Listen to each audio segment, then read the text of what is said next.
सुबह सुबह गदर 2 देखकर आई हूँ मैं, और यकीन मानिए फिल्म जैसी सोची थी वैसी बिल्कुल भी नहीं है। 22 साल पुराना रिश्ता है लोगों का इस फिल्म के साथ, इसीलिए रिव्यू वगैरह से इसको घंटा फर्क नहीं पड़ने वाला। लोग फिल्म देखेंगे चाहे कुछ भी हो, लेकिन उस 22 साल के इंतजार का गलत फायदा उठाना और पब्लिक को फिल्म के नाम में गदर लिख के चूना लगाना दिल से बुरा लगता है यार। बिना आपका टाइम वेस्ट किए सीधा 12 पॉइंट्स बताती हूँ, जिसके बाद खुद फैसला कर लेना फिल्म देखने जाना चाहिए या फिर नहीं। पॉइंट नंबर 1, इस बार कहानी बहुत मजेदार बन सकती थी, क्योंकि 1971 जो टाइम चुना है इन लोगों ने, उस वक्त पाकिस्तान को तोड़कर बांग्लादेश ने जन्म लिया था दुनिया के नक्शे पे। लेकिन जैसा गदर में था कि फिल्म ओरिजिनल इंसिडेंट्स पे बेस्ड थी और इंडिया पाकिस्तान के पार्टीशन में से कहानी तैयार कर दी थी इन लोगों ने, गदर 2 में वैसा कुछ भी नहीं है। इस बार फिल्म पॉलिटिकल एंगल से जीरो है, सिर्फ फैमिली ड्रामा भरा पड़ा है अंदर, बाप बेटा और सपोर्टिंग एक्टर में माझी। वो पाकिस्तान इंडिया बांग्लादेश वाला ट्राइंगल जीरो इस्तेमाल किया इन लोगों ने, तो कहानी फिल्म की एकदम ठंडी है, कुछ भी नया नहीं है इसमें। स्टोरी वाइज इसी टाइमलाइन पे विद्युत जामवाल की फिल्म है IB71, वो देखो आप एक बार। पॉइंट नंबर 2, गदर में हम लोग सनी देओल के फैन कैसे बन गए थे बताइए, मैं बोलूं?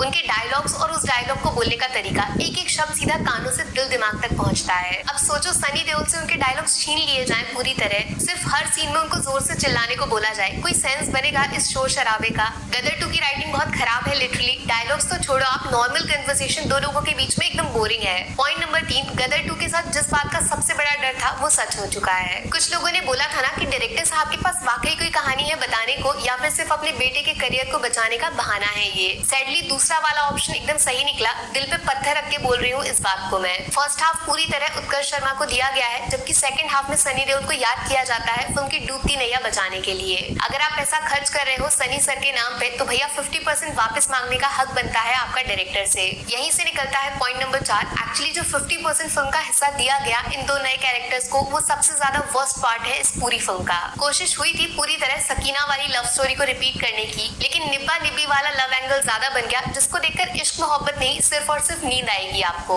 ऐसा क्यों हुआ उसका जवाब छुपा है पॉइंट नंबर 5 में, जिसकी हेडलाइन है ओवर एक्टिंग। और सिर्फ एक काम करो, फिल्म से आप सनी देओल को थोड़ी देर के लिए हटा के देखो, तो बाकी जितने भी लोग अंदर दिख रहे हैं सबने जी तोड़ मेहनत से ओवर एक्टिंग की है। आपस में कंपटीशन कर रहे हैं कौन कितनी ओवर एक्टिंग करेगा। ऊपर मैंने आपको बताया राइटिंग तो खराब है ही, इसीलिए डायलॉग्स वीक हैं, लेकिन जिस तरह ये लोग इनको बोलते हैं वो फिल्म को और ज्यादा नुकसान पहुंचाता है। पॉइंट नंबर 6, गदर में हम जिस तारा सिंह से मिले थे वो हाथ पैरों की लड़ाई में विश्वास रखता था, इसीलिए उसका एक्शन रॉ नेचुरल मासी लगता था, जिसकी वजह से सनी देओल का स्क्रीन प्रेजेंस खतरनाक था। लेकिन गदर 2 के एक्शन सीन्स टोटली एवरेज है, कोई एक भी सीन में आपको वो पुराना वाला तारा सिंह नहीं मिलेगा। सिर्फ एनिमेशन और VFX के दम पर गाड़ियां हवा में उड़ाना इसको गदर नहीं बोलते, सॉरी। वो तो थैंक यू बोलना चाहिए फिल्म के मेकर्स को इस हैंडपंप को, थिएटर में इसके लिए ज्यादा तालियां बजाई लोगों ने फिल्म के एक्टर्स के मुकाबले। पॉइंट नंबर 7, सिर्फ एक अच्छा काम जो डायरेक्टर साहब ने किया वो है पुराने गानों से छेड़छाड़ न करना। जैसे कि तैसे वही पुराने गाने, सेम सिंगर्स, इवन लिरिक्स में एक एक शब्द भी बिल्कुल जैसे का तैसा। इनको सुन के पुरानी वाली फिल्म के साथ जो यादें जुड़ी हैं लोगों की, वो बार बार दिमाग में छलांग मारती हैं। लेकिन बॉस जो नए गाने ऐड किए इन्होंने वो सब फीके हैं, भूल भी गई मैं तो, फालतू में फिल्म को लंबा कर दिया इन गानों ने, टाइम वेस्ट। पॉइंट नंबर 8, गदर 2 के सिर्फ नाम में गदर है, जबकि ये नई वाली फिल्म पुरानी वाली गदर के कंपैरिजन में 10% भी नहीं है। ऐसा मैंने इसीलिए बोला क्योंकि गदर में मौजूद हर कैरेक्टर के पास एक रीजन था उस कहानी में शामिल होने का, किसी को जबरदस्ती नहीं डाला।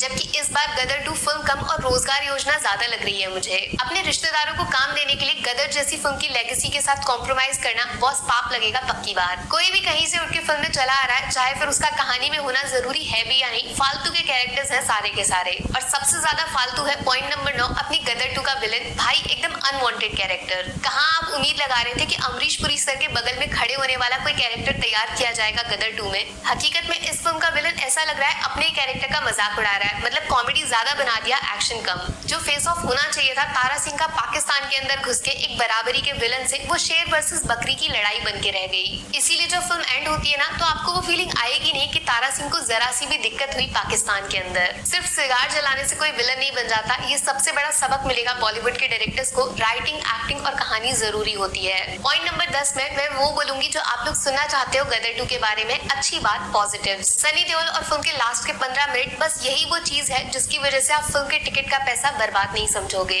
यहाँ पे क्लासिक सनी देओल का तारा सिंह अवतार नजर आएगा। थोड़ा देर से आएंगे और कम देर के लिए आएंगे, लेकिन सामने वाले का पैंट गीला कर जाएंगे। एक अच्छा मैसेज देने की भी कोशिश की है सनी देओल ने फिल्म के क्लाइमेक्स में, जिसको सुनकर शायद कुछ लोगों को मिर्ची लग जाए, लेकिन तारा सिंह की बात सुननी पड़ेगी। पॉइंट नंबर 11, अमीषा पटेल का इस फिल्म में होना ना होना एक बराबर है। मतलब जिस सकीना की वजह से पूरी गदर की शुरुआत हुई वो गायब है इस बार। भाई जैसे गदर अधूरी है तारा सिंह के बिना, ठीक वैसे तारा सिंह भी तो अधूरे हैं अपनी सकीना के बिना। इस जोड़ी को आपने रिप्लेस कर दिया इन दोनों नए एक्टर से, जिनका प्यार एकदम बनावटी है, जीरो इमोशन जीरो फीलिंग्स। बस यहीं से निकलता है आखिरी लेकिन सबसे इंपॉर्टेंट पॉइंट नंबर 12, गदर 2 में इमोशंस नहीं है, फीलिंग्स नहीं है यार। गदर के साथ हम कनेक्ट कर गए थे जैसे मानो रियल लाइफ पार्टीशन को आंखों से लाइव देख रहे हैं हम। एक लड़की जिसको जान पे खेलकर एक आदमी पूरी दुनिया से बचाता है। खतरनाक नरेशन था जिसमें इंडिया पाकिस्तान वाला एंगल काम कर गया। एक सीन को सेलिब्रेट किया था लोगों ने उस टाइम, और इस बार भी सेम यही चीज करना चाहते थे, लेकिन मेकर्स ने मौका ही नहीं दिया। गदर 2 में से अगर आप हैंडपंप को हटा दोगे ना, तो एक भी चीज ऐसी नहीं है जिसके लिए सीटियां तालियां बजाने का मन करेगा। जीरो सेलिब्रेशन, ना किसी के जीतने की खुशी है और ना किसी के हारने का दुख। बस यहीं पे गदर 2 अपने मकसद में पूरी तरह फेल हो जाती है। अब यार मैंने जिस चश्मे से गदर 2 को देखा उसमें फिल्म परफेक्ट किसी भी एंगल से नहीं है, बाकी आपका ओपिनियन कुछ और भी हो सकता है। मेरी तरफ से फिल्म को 5 में से 2 स्टार्स। पहला सनी देओल की स्क्रीन प्रेजेंस और दूसरा क्लाइमैक्स के आखिरी 15 मिनट। नेगेटिव्स में सबसे बड़ी कमजोरी है फिल्म की राइटिंग, पुअर डायलॉग्स, दूसरा नए कैरेक्टर्स की जबरदस्त ओवर एक्टिंग, और तीसरा जरूरत से ज्यादा लंबे सीन्स जो ज्यादा खराब इसीलिए लगेंगे क्योंकि इनमें फीलिंग्स और इमोशंस 22 साल वाले एकदम गायब हैं। सॉरी, दिल से एक बात बोलूं, मेकर्स को गदर 2 बनानी ही नहीं चाहिए थी। उस फिल्म